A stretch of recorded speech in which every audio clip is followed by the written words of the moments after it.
आशा करता हूँ कि बहुत अच्छे होंगे। आज मैं लेकर आया हूँ आपका जो है क्लास 12th का जो है फाइनल पेपर 2024 में होने वाला है, उसी का फिजिक्स का बहुत ही इम्पोर्टेंट जो सीरीज आपका चल रहा है रामबाण सीरीज, जो कि पेपर से पहले आपको कराया जा रहा है। इसका मॉडल सेट चौथा है, ठीक है।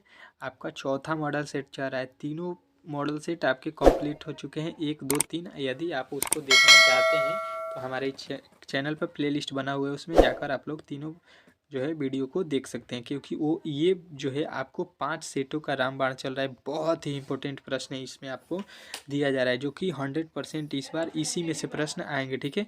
जो कि क्रैश कोर्स जो है आपको फ्री में कर दिया गया है। 100% जो है क्रैश कोर्स आपको फ्री में दिया जा रहा है, जो कि एग्जाम में इसी से प्रश्न आते हैं, ठीक है। गेस किया हुआ प्रश्न है, जो कि बहुत ही इंपॉर्टेंट प्रश्न है, ठीक है।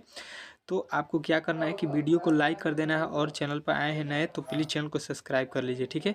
केमिस्ट्री का भी 3 सेट हम लोगों ने कंप्लीट किया है, उसको भी आप लोग जाकर देख सकते हैं। आपसे एक वादा किया था मैंने कि 1000 जब सब्सक्राइबर 1000 आप लोग हमारा पूरा कीजिएगा तो हम केमिस्ट्री का जो है सेट स्टार्ट करेंगे चौथा, ठीक है। और 5वां दोनों सेट बाकी, उसको भी आप लोगों को मैं कर दूंगा, ठीक है। तो आप लोग प्लीज़ उसको जल्द से जल्द पूरा कीजिए, ठीक है। और प्लीज़ वीडियो को लाइक कर दीजिए, ठीक है। तो चलिए मिलते हैं अगले वीडियो में। आवेशित संधारित्र पर कुल आवेश होते हैं।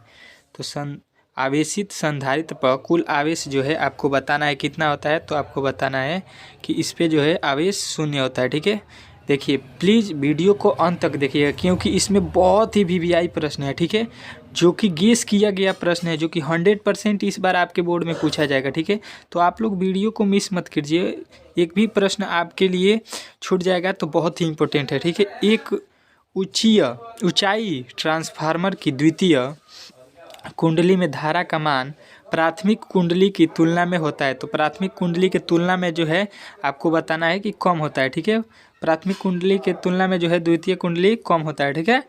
चलिए एकदम अच्छे तरीके से समझिए। जब प्रकाश स्रोत और पर्दे के बीच की दूरी बढ़ा दिया जाए तो फ्रिज की चौड़ाई क्या हो जाएगी। तो फ्रिज की चौड़ाई जो है आपको याद रखना है कि फ्रिज की चौड़ाई जो है बढ़ जाती है, ठीक है। ऑप्शन नंबर बी जो है आपका राइट हो जाएगा, ठीक है।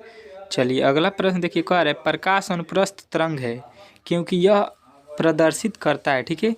तो प्रकाश अनुप्रस्थ तरंग है जो प्रदर्शित क्या करता है, तो आपको बताना है ये ध्रुवण प्रदर्शित करता है, ठीक है। आपको मैं 1 घंटा में 50 प्रश्न नहीं कराता हूँ, मैं केवल 10 मिनट में ही आपको प्रश्न टोटल करा देता हूँ 70, ठीक है। क्योंकि मेरे जो है काम है आपको अच्छे तरीके से पढ़ाना, ठीक है। आप देखिएगा यूट्यूब पर लोग 2 घंटे 3 घंटा में आपको 100 50 प्रश्न करा रहे हैं, ठीक है। आपके टाइम बर्बाद हो रहा है, ठीक है। लेकिन आपको समझ में नहीं आ रहा है, बाद में आपको समझ में आ जाएगा, ठीक है। चलिए यहाँ पे देखिए, एक ही तरंगदैर्ध्य के इलेक्ट्रॉन तथा प्रोटॉन की कौन सी भौतिक राशियाँ समान होती है। तो कौन सी भौतिक राशि समान होती है, तो आपको बताना है संवेग जो है ये समान होता है, ठीक है। ऑप्शन नंबर सी आपका राइट हो जाएगा, ठीक है। अगला प्रश्न देखिए, पी टाइप के अर्धचालकों के लिए अशुद्ध तत्व के रूप में प्रयोग किया जाता है। तो पी टाइप के अर्धचालकों में अशुद्ध तत्व के रूप में किसका प्रयोग होता है, तो बोरान जो है आपका राइट आंसर हो जाएगा। बोरान जो है आपका ऑप्शन नंबर ए राइट हो जाएगा, ठीक है। अगला प्रश्न देखिए, UHF आवृत्ति का तरंगदैर्ध्य प्रायः कैसे संधारित्र होते हैं, ठीक है। UHF आवृत्ति के जो है तरंगदैर्ध्य प्रायः कैसे संधारित्र होते हैं, ये आपसे पूछा गया है। तो आपको बताना है कि ये होता है अंतरी तरंग, ठीक है, अंतरिक्ष तरंग, ठीक है। चलिए अगला प्रश्न देखिए, आवेश का परिमाणीकरण दर्शाता है कि क्या दर्शाता है कि ये आपसे प्रश्न पूछ रहा है। तो आपको बताना है आवेश जो इलेक्ट्रॉन पर आवेश का एक अंश है संभव नहीं है, ठीक है। ये संभव नहीं है, ठीक है। ऑप्शन नंबर आपका ये वाला ही राइट हो जाएगा, ठीक है। चलिए अगला प्रश्न देखिए, आपके सामने यहाँ पे आ चुका है। क्या कह रहा है आपका 9वां, विभव मापी से मुख्यतः क्या मापा जाता है, ठीक है। तो विभव मापी से आपको याद रखना है कि विभव मापी से क्या मापा जाता है, तो विभवांतर को मापा जाता है, जो कि ऑप्शन नंबर सी वाला आपका सीधा राइट है। चलिए अगला प्रश्न देखिए, आपके सामने यहाँ पे आ चुका है। बहुत ही इंपॉर्टेंट प्रश्न है यहाँ पे 10वां प्रश्न। क्या कह रहा है, पूर्ण आंतरिक परावर्तन की स्थिति में परावर्तन गुणांक का मान होता है। तो परावर्तन गुणांक का मान इसमें कितना होता है, तो आपको याद रखना है 1 होता है, ठीक है। 1 जो है आपका राइट आंसर हो जाएगा, ठीक है। चलिए कह रहा है हवा में एफिशिएंस आर का मान होता है, तो एफिशिएंस आर का मान जो है हवा में आपको याद रखना है कितना होता है, तो 1 होता है, जो कि ऑप्शन नंबर सी वाला आपका राइट याद है। ठीक है, राइट ही याद रखना है इसको। ठीक है, चलिए अगला प्रश्न देखिए। 12 बहुत ही इंपॉर्टेंट प्रश्न है आपके पेपर के दृष्टिकोण से। निम्नलिखित में से कौन सा संबंध सही है, कौन सा संबंध इसमें चारों में से सही है, ये आपसे पूछा गया है। ठीक है, तो वेक्टर ई बराबर कौन सा सूत्र होता है, ये आपसे पूछा गया है। यहाँ पे 4 ऑप्शन भी दिया गया है, कौन सही है ये पूछना चाह रहा है।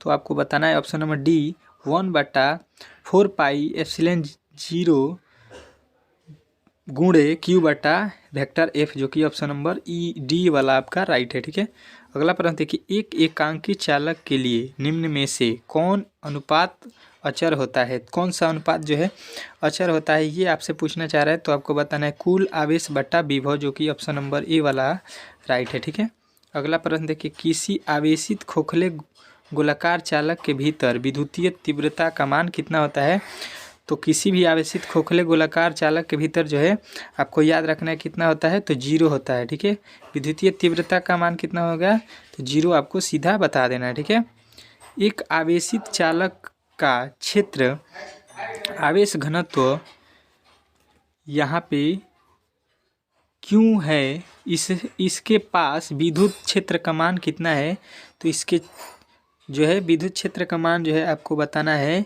कि क्यों एप्सिलॉन 0, जो कि ऑप्शन नंबर बी है, ये आपका राइट है। ठीक है, चलिए अगला प्रश्न देखिए। कह रहा है आर त्रिज्या की पृथ्वी की विद्युत धारिता होती है, तो आर त्रिज्या वाले जो है पृथ्वी के जो है विद्युत धारिता कितना होता है, ये आपसे पूछ रहा है। तो आपको बताना है 4 पाई एप्सिलॉन 0 आर। ठीक है, 4 पाई एप्सिलॉन 0 आर, जो कि ऑप्शन नंबर बी जो है आपको राइट है। ठीक है, किसी सूक्ष्म विद्युत द्विध्रुव के मध्य बिंदुओं से बहुत दूर आर दूरी पर स्थित विभव समानुपाती होता है, किसके समानुपाती होता है, तो आपको बताना है 1/r²। ठीक है, 1/r²। ठीक है, चलिए अगला प्रश्न देखिए।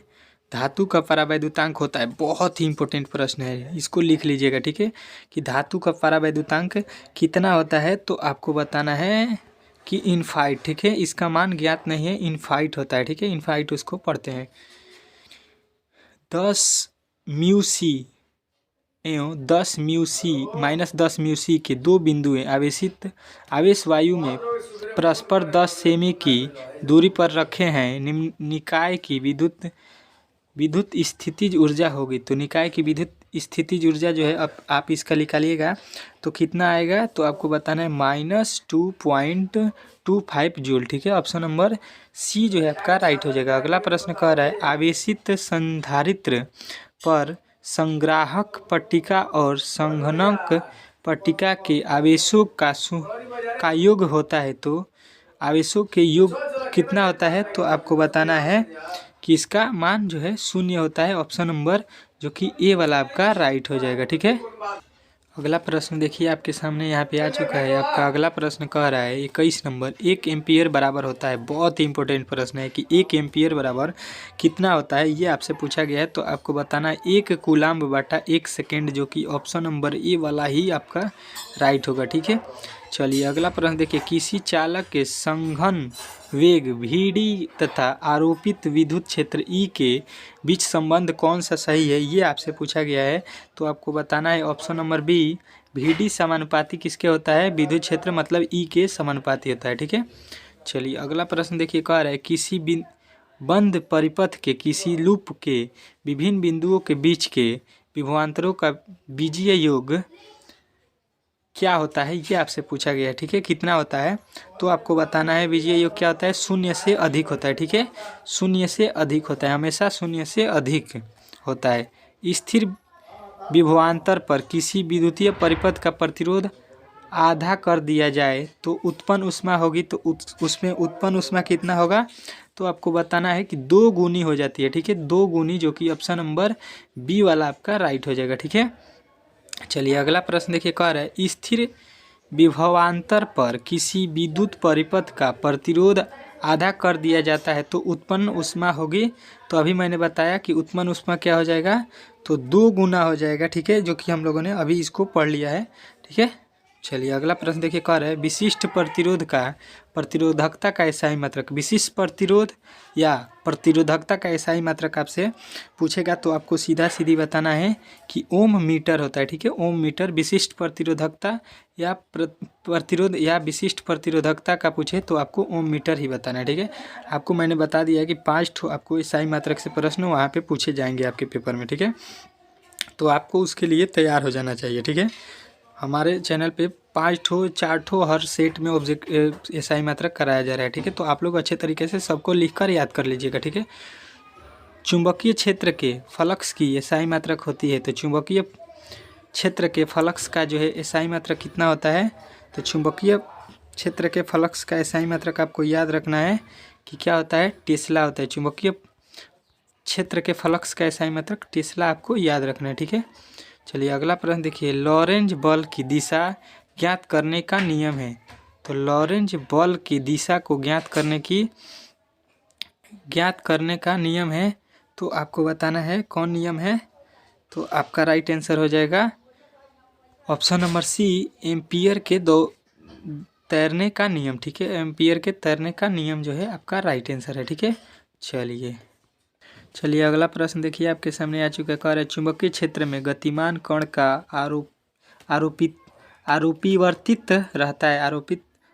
अपरिवर्तित रहता है। क्या अपरिवर्तित रहता है, तो आपको बताना है चाल और गतिज ऊर्जा दोनों अपरिवर्तित रहते हैं। ठीक है, चलिए अगला प्रश्न देखिए आपके सामने आ चुके, कह रहा है गैल्वेनोमीटर में शंट का उपयोग किया जाता है। शंट का उपयोग गैल्वेनोमीटर में क्यों किया जाता है, ये आपसे प्रश्न पूछा है। तो आपको बताना है उच्च धारा से उसकी सुरक्षा के लिए, उच्च धारा से उसकी जो है सुरक्षा के लिए गैल्वेनोमीटर की सुरक्षा के लिए हम लोग उपयोग करते हैं। ठीक है, किसी m द्रव्यमान के v वेग से गतिमान कण का तरंगदैर्घ्य होता है, तो गतिमान तरंगदैर्घ्य का जो है तरंगदैर्घ्य कितना होता है, ये आपसे पूछा गया है। तो आपको बताना है लेमडा बराबर h/m भी। ठीक है, ऑप्शन नंबर बी वाला आपका राइट हो जाएगा। ठीक है, अगला प्रश्न कह रहा है निम्नलिखित में से किन पदार्थों की प्रवृत्ति बाह्य क्षेत्र में मजबूत चुंबकीय क्षेत्र से कमजोर चुंबकीय क्षेत्र की ओर जाने की होती है। तो आपको बताना है कि प्रतिचुंबकीय पदार्थ से। ठीक है, प्रतिचुंबकीय पदार्थ।